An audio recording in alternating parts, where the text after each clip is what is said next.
Hello friend. आज हम फार्मापथ channel पे देखने वाले हैं फ्रेंड पैकेजिंग ऑफ फार्मास्यूटिकल्स का फिफ्थ पार्ट फ्रेंड। इसमें हमने अपने पैकेजिंग ऑफ फार्मास्यूटिकल्स में हमने देखा था कि टाइप ऑफ कंटेनर के बारे में फ्रेंड और क्लोज़र के बारे में और फार्मास्यूटिकल पैकेजिंग मटेरियल के बारे में देखे थे फ्रेंड, जिसमें हम ग्लास, प्लास्टिक, मेटल और रबड़ और पेपर बोर्ड एंड कार्डबोर्ड के बारे में, इसके एडवांटेज, डिसएडवांटेज एंड टाइप के बारे में हमने देखा था। तो फ्रेंड आज हम बात करेंगे एरोजोल पैकेजिंग के बारे में, जिसपे हम देखेंगे फ्रेंड एरोजोल पैकेजिंग के साथ साथ एडवांटेज इसके और डिसएडवांटेज फ्रेंड इसमें देखेंगे। और हम टाइप ऑफ एरोजोल के बारे में भी देखेंगे फ्रेंड कि इसके कौन कौन से टाइप हैं। Formulation of the pharmaceutics aerosol, इसके बारे में भी देखेंगे फ्रेंड। और प्रोपोलेंट, ये प्रोपोलेंट क्या होता है इसके बारे में देखेंगे फ्रेंड। तो फ्रेंड चलिए ज़्यादा देर न करते हुए चलते हैं, देख लेते हैं अपने एरोजोल पैकेजिंग के बारे में, जो कि हम पार्ट 5 देख रहे हैं फार्मास्यूटिकल पैकेजिंग का फ्रेंड। तो एरोजोल क्या होता है फ्रेंड, चलिए देख लेते हैं। इसमें हम देखेंगे friend aerosol may be defined as the disperse phase system. जो एरोजोल होता है फ्रेंड, ये डिफाइन किया जाए अगर तो ये डिस्पर्स फेज सिस्टम होता है, जो कि एक है, ये एक प्रकार का सिस्टम है जो डिस्पर्स फेज सिस्टम है, in which very fine solid particle और liquid droplet get disperse in the gas which act as the continuous phase. कहने का मतलब इसमें जो है फ्रेंड हमारा सॉलिड पार्टिकल जो होता है वेरी फाइन पार्ट में होता है, बहुत ही छोटे पार्टिकल में होता है, और लिक्विड जो होता है वो ड्रॉपलेट, छोटे छोटे बूंद की तरह, ड्रॉपलेट की तरह वो उसकी बूंदें जिस प्रकार से होती हैं फ्रेंड, उस तरीके से हमारा लिक्विड ड्रॉपलेट होता है, जो कि एक्ट कैसे करता है, उसमें गैस, और जो होता है उसमें गैस होता है फ्रेंड एरोजोल। आगे हम उसके फिगर के बारे में भी देखेंगे फ्रेंड। फिलहाल उसमें गैसेज होता है और एक्ट करता है कंटिन्यूस फेज की तरह, वो कंटिन्यूस फेज की तरह काम करता है। Aerosol packaging is also called the pressurised dosage form. कहने का मतलब जो एरोजोल हमारा होता है फ्रेंड, एक इस प्रकार से एरोजोल जो होता है हमारा, इस प्रकार से उसमें से स्प्रे होता है फ्रेंड यहाँ। तो इस प्रकार से वो एक तरीके से प्रेशराइज्ड, कि इसके ऊपर जब हम प्रेशराइज करते हैं अपने अंगुलियों से जब इस पर हम प्रेशराइज करेंगे फ्रेंड, तो इसमें से जो है इस प्रकार से स्प्रे निकलता है फ्रेंड, स्प्रे निकलता है। तो ये एक प्रकार से गैसियस फॉर्म में होता है फ्रेंड, जो कि इस प्रकार से ऐसे निकलता है, जिस पे हम अपनी उंगलियों से टच करते हैं तो इस प्रकार से स्प्रे की तरह निकलता है। तो ये इस प्रकार से also called pressurised dosage form होता है, जो कि लिक्विड फॉर्म में होता है। तो फ्रेंड ये इसकी डिफिनेशन है एरोजोल पैकेजिंग का। चलिए देख लेते हैं इसके एडवांटेज के बारे में फ्रेंड, कि इसके एडवांटेज क्या क्या हैं, एरोजोल के एडवांटेज क्या क्या हैं फ्रेंड, उसके बारे में हम देख लेते हैं।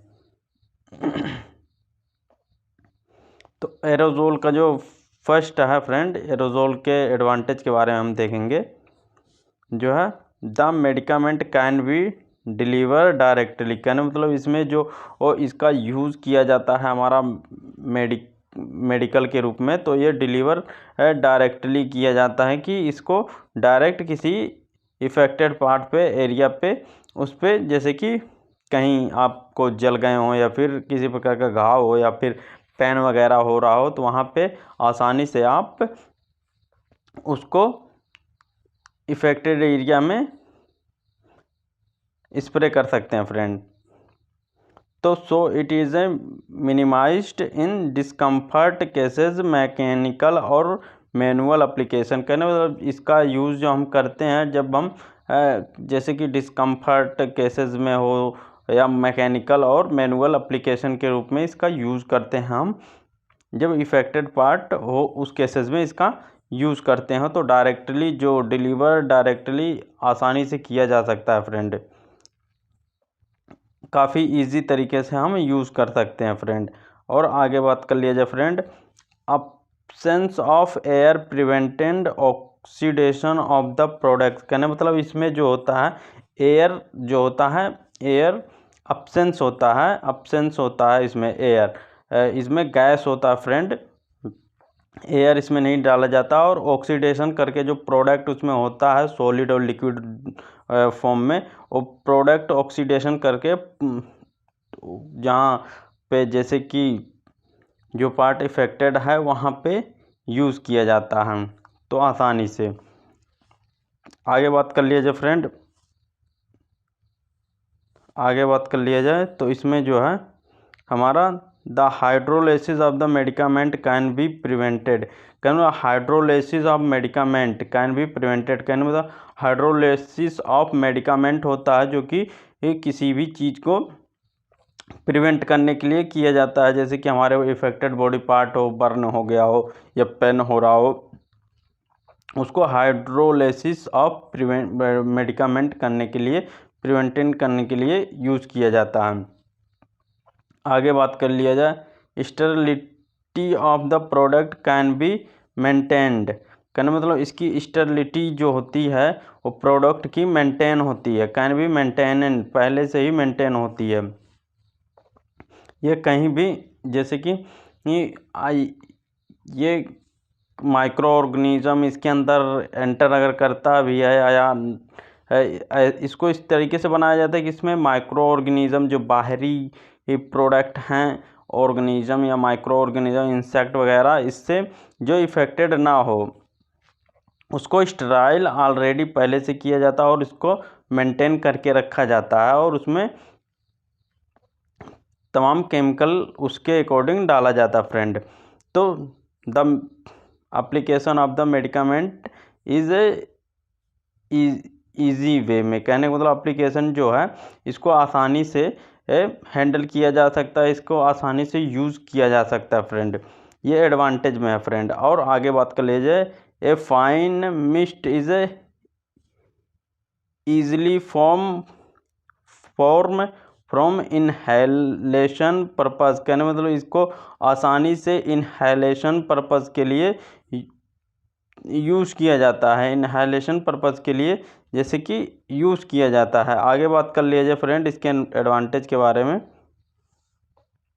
तो आगे manual content with medicament can be avoided, कहने मतलब एनुअल कंटेंट जो होता है, annual content medicament can be avoided होता है फ्रेंड, मेडिकामेंट जो कैन बी अवॉइडेड होता है। आगे बात कर लिया, drug given by the oral inhalation do not, कहने मतलब ओरल इनहेलेशन जो ड्रग गिवन इसका ओरल इनहेलेशन डू नॉट नहीं किया जाता, पेन थ्रो जो pain through GIT inhalation the chance of the decomposition area line throw, जैसे कि ये GIT के थ्रू, GIT हमारा गैस्ट्रोइंटेस्टाइनल पेन थ्रो जो कि चेंज डिकम्पोजिशन जो होता है इसका चेंज हो जाता है, डिकम्पोजिशन चेंजेस हो जाता है एरिया लाइंस के अकॉर्डिंग। और डिसएडवांटेज की बात कर लिया जाए फ्रेंड, इसके डिसएडवांटेज की, इसके नुकसान क्या क्या हैं, इसके फ़ायदे तो हमने देख लिए बट इसके नुकसान क्या क्या हैं इससे देख लेते हैं, इसके हानि क्या है, डिसएडवांटेज इसका क्या है, इसके बारे में देख लेते हैं फ्रेंड एक एक करके। तो फ्रेंड जो हमारा सबसे पहला है इसमें एरोजोल आर कास्टली प्रिपरेशन, कहने मतलब कि एरोजोल होता है फ्रेंड ये बहुत ही कास्टली होता है फ्रेंड। आप देखेंगे कि ट्यूब के कंपैरिजन या ऑयल के कंपैरिजन जो एरोजोल ले होता है, एरोजोल स्प्रे कंटेनर होता है जो, ये काफ़ी कास्टली पड़ता है मार्केट में। आप अगर ओमनी जेल लेने जाएं या फिर मूव जेल लेने जाएं तो उसमें आप जेल देखेंगे तो वो आपको काफ़ी सस्ता मिलेगा कंपेरिजन टू स्प्रे के अकॉर्डिंग जो है ये ट्यूब जो है मूव जो है आपको सस्ता मिलेगा कंपेरिजन टू स्प्रे के अकॉर्डिंग। इसके अकॉर्डिंग आपको सस्ते में मिलेगा ट्यूब। या वोलनी हो गया, ओमनी जेल हो गया, तो ओमनी जेल वगैरह है तो ओमनी स्प्रे आता है फ्रेंड, वो कास्टली पड़ता है। उसमें 50 ग्राम, 100 ग्राम, 55 ग्राम, 20 ग्राम ऐसे आता है फ्रेंड, तो कास्टली रहता है, लगभग 100 रुपये, 150 रुपये, 50 रुपये ऐसे इसके मार्केट के अकॉर्डिंग इसका प्राइस रहता है। तो ये कास्टली रहता है और साथ ही साथ ये एलुमिनियम का होता है ना फ्रेंड, इस वजह से ये काफ़ी ज़्यादा कास्टली होता है। इसमें गैसेज होता है, इसका रख रखाव काफ़ी महंगा पड़ता है फ्रेंड। इसमें कई कंपोनेंट भी लगे रहते हैं जो काफ़ी कास्टली रहते हैं फ्रेंड। आगे बात कर लिया जाए फ्रेंड अपना सेकंड नंबर का disadvantage, some of the propellant are very toxic. कहने का मतलब यहाँ पे फ्रेंड ये टॉक्सिक है फ्रेंड, ये टॉक्सिक है। तो प्रोपेलेंट आर वेरी टॉक्सिक होता है। इसमें जो प्रोपेलेंट है आगे हम बात करेंगे पूरे डिटेल के बारे में, प्रोपेलेंट क्या होता है फ्रेंड एरोजोल का, तो फ्रेंड उसके बारे में हम बात करेंगे। फिलहाल इसमें प्रोपेलेंट आर वेरी टॉक्सिक होता है। प्रोपेलेंट जो है टॉक्सिक होता है, बहुत ही साइड इफेक्ट कॉज कर देता है फ्रेंड। किसके साथ? एरोजोल जो लिक्विड होता है, फ्लूइड होता है, उसके साथ फ्रेंड प्रोपेलेंट होता है वो कुछ टाइम के लिए। The cooling effect highly volatile propellant are the causes discomfort and injured skin. कहने मतलब कूलिंग इफेक्ट और हाईली वोलेटाइल प्रोपोलेंट जो होता है, प्रोपोलेंट में केसेस द डिस्कम्फर्ट होता है कि डिस्कम्फर्ट होता है कूलिंग और हाईली वोलेटाइल, जैसे टेम्परेचर जहाँ पे काफ़ी ठंडा हो या फिर काफ़ी गर्म हो वहाँ पे डिस्कम्फर्ट होता है उस केसेस में फ्रेंड। तो इंजरी के केसेस में इसका यूज्ड वहाँ पे नहीं हो पाता है, इस कारण वो काफ़ी ज़्यादा इंजीरियस हो जाता है फ्रेंड। इंजीरियस स्किन के लिए वहाँ पे यूज़ नहीं हो पाता है और वो जला भी देता है फ्रेंड। जैसे कि ठंडे जगह पे हैं आप, अगर स्प्रे का यूज़ करते हैं तो वहाँ पे ये क्या करता है, रिएक्ट करके इंजरी कर देता है स्किन को।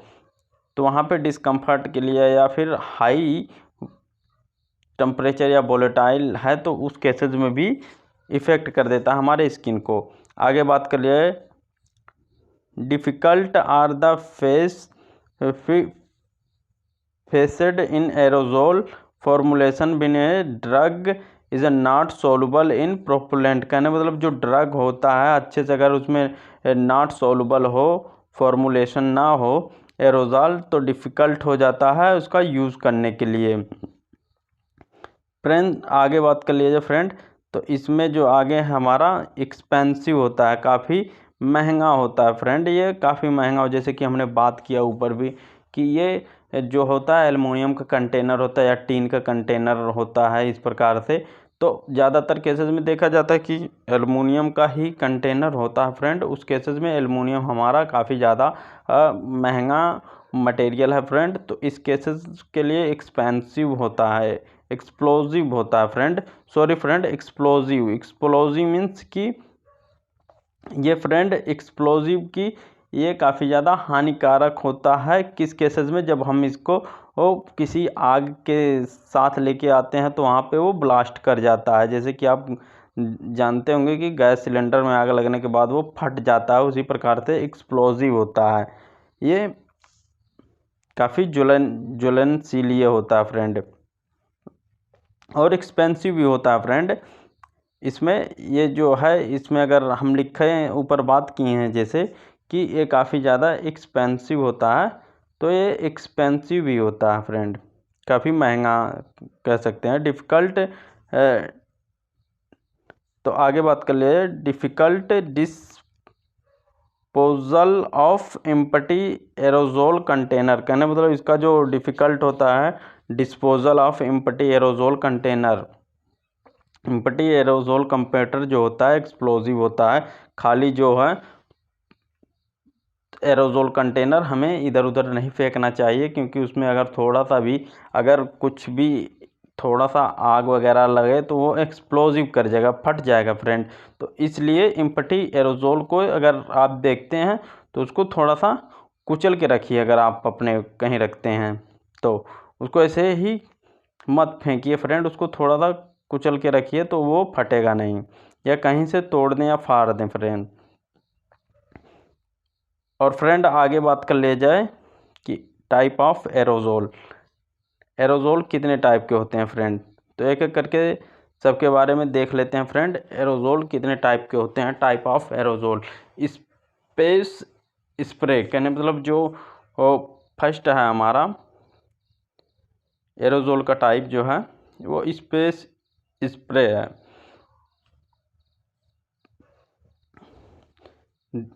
These are finally divide spray having the particle size 50 micron, कहने मतलब जो स्पेस स्प्रे होता है इसमें जो होता है हमारा पार्टिकल की साइज होती है जो 50 माइक्रोन के लगभग में होना चाहिए, साइज अप टू 50 माइक्रोन के लगभग में होना चाहिए फ्रेंड, अप टू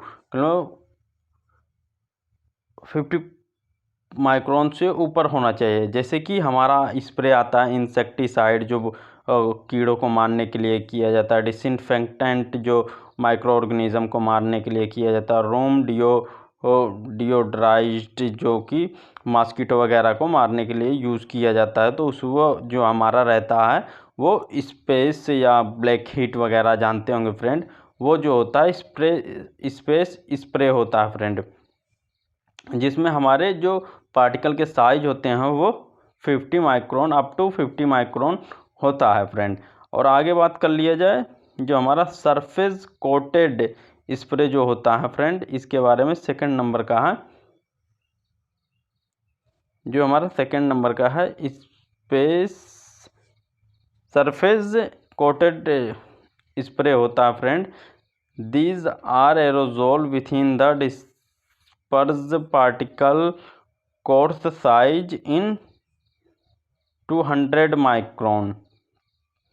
माइक्रो, कहने मतलब जो सरफेस कोटेड स्प्रे होता है इसका डिस्पर्स पार्टिकल का साइज जो होता है, डिस्पर्स जो उसमें जो हम स्प्रे करते हैं उसमें जो पार्टिकल का साइज होता है, कोर्स साइज होता है, सबसे छोटा साइज होता है, तो 200 माइक्रोन के बराबर होता है फ्रेंड। 200 जैसे कि 200 माइक्रोन के बराबर होता है।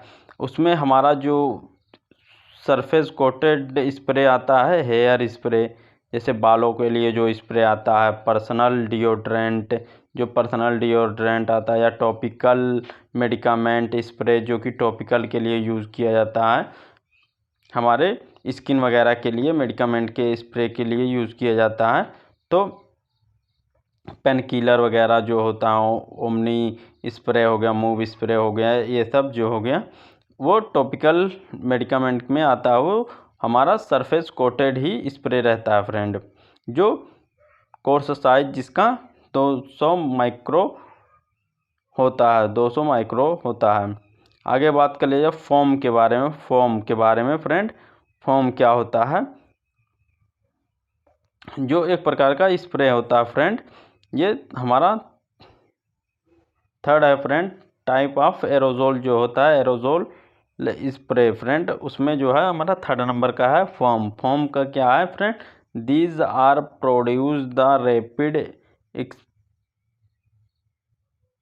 Expansion of the propellant through the emulsion, कहने मतलब कि फ्रेंड ये जो होता है rapid expansion of the propellant through the emulsion, कहने मतलब ये तुरंत ही इसको यूज़ करने के लिए प्रोड्यूस जब करते हैं, आप जानते होंगे जैसे कि शेविंग क्रीम हो गई फ्रेंड, शेविंग क्रीम स्प्रे हो गया, वेजाइनल प्रोडक्ट स्प्रे हो गया, तो इसमें जो होता है रैपिडली ऑन द स्पॉट आप उसके एक्चुएटर को जब टिप को दबाते हैं तो उसके बाद वो तुरंत ही इमल्सन फॉर्म में जो होता है वो फॉर्म की तरह आप मैरिज वैरेज में भी देखते होंगे, वहाँ पे स्प्रे का फोम स्प्रे का यूज़ किया जाता है। Hence the product comes out the form of the foam further the shaving cream हो गया, या वेजाइनल प्रोडक्ट हो गया, ये वेजाइनल प्रोडक्ट स्प्रे जो आता है, या शादी विवाह में जो आप देखते हैं फ्रेंड, वो फोम स्प्रे ही होता है फ्रेंड। वो इमल्सन फॉर्म में propellant through the emulsion form में निकलता है फ्रेंड। आगे बात कर लेते हैं friend formulation of the pharmaceutical aerosol के बारे में। Formulation of the pharmaceutical aerosol के बारे में फ्रेंड, इसमें हम देखेंगे अपने an aerosol formulation consist of the mainly, जो हमारा फॉर्मुलेशन होता है एरोजोल के लिए, aerosol formulation consist of the mainly इन तरीक़ों से होता है, जैसे मेडिकामेंट के रूप में, द प्रोपोलेंट और एडिटिव्स के रूप में होता है फ्रेंड। तो फ्रेंड एक एक करके सबके बारे में देख लेते हैं फ्रेंड। मेडिकामेंट क्या होता है, प्रोपोलेंट क्या होता है, एडिटिव्स क्या होता है फ्रेंड, इसके बारे में हम देखेंगे। तो फ्रेंड यहाँ पे हमारा जो है मेडिकामेंट के बारे में, medicament to be propelled may be solid और liquid, it may be soluble in the propellant, insoluble in it. कहने का मतलब जो इसमें सॉलिड और लिक्विड पार्टिकल होता है वो सोलुबल होता है फ्रेंड, आपस में एक सोलुबल होता है, घुला रहता है फ्रेंड, जो प्रोपोलेंट के थ्रू इन में जो मेडिकामेंट होता है फ्रेंड उसमें प्रोपोलेंट और इनसोलुबल इन इट, कहने मतलब उसमें इनसोलुबल की तरह प्रोपोलेंट जो होता है और सॉलिड पार्टिकल और लिक्विड पार्टिकल जो होता है मेडिकामेंट के लिए यूज़ किया जाता है। एडिटिव्स जो होता है फ्रेंड, इसमें मेडिकामेंट कहने का मतलब जो हमारा ड्रग हो गया, मेडिसिन हो गया, जो मेन इंग्रेडिएंट्स होता है फ्रेंड, वो उसकी बात हो रही है मेडिकामेंट की, वो सॉलिड और लिक्विड पार्ट में दोनों में होता है, जो कि सोलुबल रहता है, सोलुबल फॉर्म में रहता है। वहीं एडिटिव्स की बात की जाए तो such as the solvent, antioxidant, surface active agent, formulating agent, कहने मतलब जो एडिटिव्स हमारा होता है वो सॉल्वेंट होता है। कैसा सॉल्वेंट होता है, एंटीऑक्सीडेंट होता है फ्रेंड, जो एंटीऑक्सीडेंट होता है सरफेस के लिए। ये एक्टिव एजेंट होता है फ्रेंड, उसमें एक्टिव एजेंट के रूप में भी एडिटिव्स का यूज़ किया जाता है। या फॉर्मुलरी एजेंट होता है, जैसे कलरिंग हो गया, फ्लेवरिंग हो गया, स्मेल वगैरह के लिए हो गया फ्रेंड, या फ्रेंड कलर के लिए यूज़ किया जाता है, तो एडिटिव्स का भी यूज़ किया जाता है। तो फ्रेंड आगे बात कर ले जाए तो हमारा प्रोपोलेंट क्या होता है फ्रेंड, इसमें प्रोपोलेंट जो कि काफ़ी मेन है फ्रेंड, एरोजोल के लिए काफ़ी ज़्यादा मेन है फ्रेंड। तो फ्रेंड इसमें बात कर लिया जाए कि प्रोपोलेंट क्या होता है। प्रोपोलेंट जो हमारा है थर्ड नंबर पे, propellant is A responsible for development of the process of within the container, is providing the necessary for the two expel of the product with in the valve the open, कहने मतलब जो propellant होता है responsible होता है development of pressure की, जो propellant होता है ये प्रेशर के लिए रिस्पॉन्सिबल होता है। जो प्रेशर हमारा स्प्रे से जो प्रेशर निकलता है जब हम उसके एक्चुएटर को टिप करते हैं फ्रेंड, तो उसमें जो प्रोपेलेंट का वर्क होता है उसको प्रेशर प्रदान करना होता है जो कंटेनर को होता है, उसमें काफ़ी ज़्यादा कंटेनर प्रोवाइडिंग द नेसेसरी, काफ़ी ज़्यादा आवश्यक होता है friend. Product win way valve is open, जब हम वाल्व को ओपन करते हैं तब इसके थ्रू हमारा जो प्रोडक्ट होता है वो निकलता है फ्रेंड, आउट होता है। और आगे बात कर लिया जाए फ्रेंड तो प्रोपोलेंट इज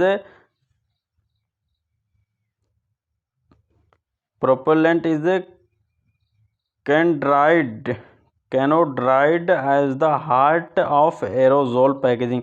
कहने मतलब प्रोपोलेंट जो होता है वो हार्ट ऑफ एरोजोल होता है, इसमें मेन कंपोनेंट होता है, सबसे मेन कंपोनेंट होता है।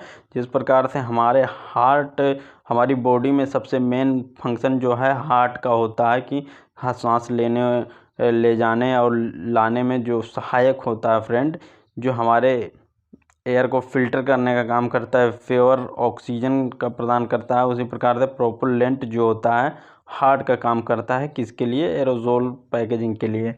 वहीं propellant act as the solvent और द डाइल्यूट। कहने मतलब प्रोपेलेंट जो होता है एक्ट करता है किस पे? सॉल्वेंट, जो सॉल्यूशन हमारा होता है, या फिर जो मिक्सिंग सॉलिड एंड लिक्विड जो मिक्सिंग होती है, डाइल्यूशन, उसके ऊपर वो एक्ट करता है फ्रेंड, उसी के अकॉर्डिंग वो एक्ट करता है। आगे बात कर लिया जाए फ्रेंड प्रोपोलेंट के टाइप के बारे में फ्रेंड, कि प्रोपोलेंट के कितने टाइप होते हैं फ्रेंड, इसके बारे में हम देख लेते हैं। प्रोपोलेंट के जो टाइप की बात कर लिया जाए तो ये 2 टाइप के होते हैं। जैसे कि प्रोपोलेंट के लिए लिक्विफाइड गैसेज और कंप्रेस्ड गैसेज। लिक्विफाइड गैसेज में जैसे कि हम बात कर लें एग्जाम्पल के रूप में CFC, क्लोरोफ्लोरोकार्बन्स जो होता है, CFC के बारे में आप बात किए होंगे, हमारे इन्वायरमेंट में भी प्रेजेंट रहता है, जो कि ओजोन परत के लिए काफ़ी ज़्यादा हानिकारक रहता है। क्लोरोफ्लोरोकार्बन्स का लिक्विड गैसेस के लिए यूज़ किया जाता है प्रोपेलेंट का, और इसमें है HCFC, हाइड्रोक्लोरोफ्लोरोकार्बन का यूज़ किया जाता है लिक्विफाइड गैसेस के लिए फ्रेंड। लिक्विफाइड गैसेस के लिए जो प्रोपेलेंट स्प्रे में होता है, गैस के लिए यूज़ किया जाता है। हाइड्रोफ्लोरोकार्बन HFC और हाइड्रोकार्बन ये सब जो है इसके लिए क्या किया जाता है? लिक्विफाइड गैसेज हैं फ्रेंड। वहीं कंप्रेस्ड गैसेज हैं जो कि कंप्रेस्ड करके बनाई जाती हैं। कंप्रेस्ड जैसे नाइट्रोजन गैसेज हैं, नाइट्रोजन ऑक्साइड है, नाइट्रस ऑक्साइड है, कार्बन डाइऑक्साइड है फ्रेंड। ये जो है कंप्रेस्ड गैसेज हैं और ये लिक्विफाइड गैसेज हैं फ्रेंड हमारे प्रोपेलेंट के लिए। आगे बात कर लिया जाए फ्रेंड, तो फ्रेंड्स आगे हम बात करेंगे कंटेनर यूज फॉर एरोजोल। तो कंटेनर जो एरोजोल के लिए होता है, यूज़ किया जाता है, यूज फॉर एरोजोल। इसके जो इम्पोर्टेंट पार्ट हैं एरोजोल कंटेनर के, container, valve, actuator, deep tube, इसमें जो है इसके बारे में हम अपने नेक्स्ट पार्ट में जो है बात करेंगे फ्रेंड। ये वीडियो बहुत ही लेंदी हो जाएगा अगर हम इन सब के बारे में बात करते हैं। कंटेनर यूज फॉर एरोजोल, जो इसके इम्पोर्टेंट पार्ट हैं, एरोजोल के जो इम्पोर्टेंट पार्ट हैं, इसके बारे में हम अपने नेक्स्ट पार्ट में देखेंगे फ्रेंड। बस ये वीडियो यहीं तक थी फ्रेंड। अगर ये वीडियो आपको अच्छी लगी तो इसे लाइक और सब्सक्राइब कीजिए फ्रेंड। इसी प्रकार से वीडियो पाने के लिए हमारे परमापत चैनल पे को लाइक और सब्सक्राइब जरूर कीजिए फ्रेंड। Thank you friend.